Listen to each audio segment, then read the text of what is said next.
Oi koto, ko jasa toku ikua. Akai te whare tauka o Otago, aho e mahiana.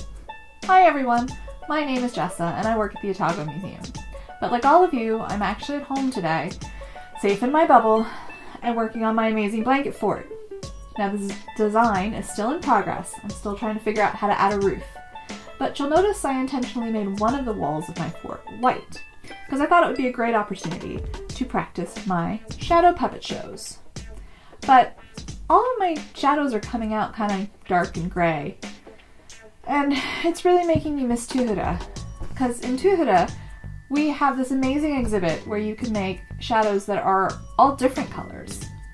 And then I realized that actually, the science that makes it possible to make colored shadows in Tuhura will work just as well at home.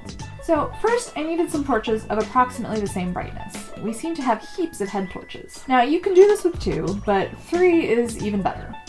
Then I went through my camera equipment and chose colored films to stick over the tops of the torches. Don't worry if you don't have these, I'll show you a way to get around that at the end. Now once they're covered, I'm ready to add some color to my shadow puppet show. Now I know some of you may be thinking, well sure, if you use colored light, you're gonna get colored shadows. But it's actually not as simple as that. Let me show you what I mean. We'll turn on this blue light here. Prop it up just there, and I'm gonna use this tissue box to hold my little cutout. Alright. The shadow is still gray, the color of a normal shadow. But when I add a second light from this different direction, that's when the shadow changes color. And then when I add the third light, it changes color again. The colored shadows happen because light travels in a straight line until something gets in its way. And in this case, it's my little paper cutout. Let's go back to one light.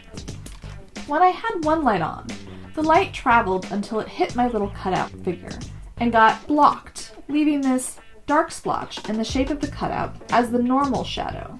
When I added the second light, that light traveled in a straight line and was not blocked, and so that light sort of colored in the shadow that was left from the blue light being blocked.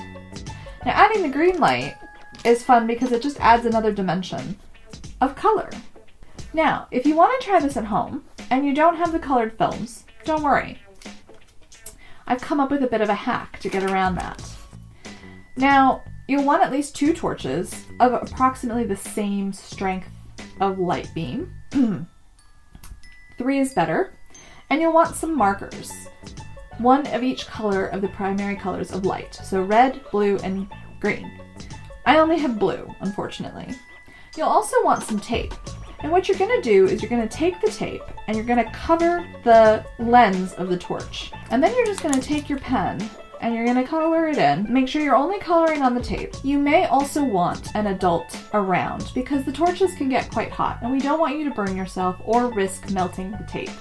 You turn them on and set them a little bit apart, facing a white wall or a piece of paper or a white towel, and you are ready to make some colored shadows. And we'd love to see them if you wanted to share some pictures of them on our Facebook page. Alright, I guess that's it for me for today. I should probably take this fort down before dinner, but we sure do miss seeing you in Tuhura, and hopefully we'll be back there again soon. In the meantime, definitely check out some more of our online content at the Otago Museum website. And until we can see you again, stay safe, be well.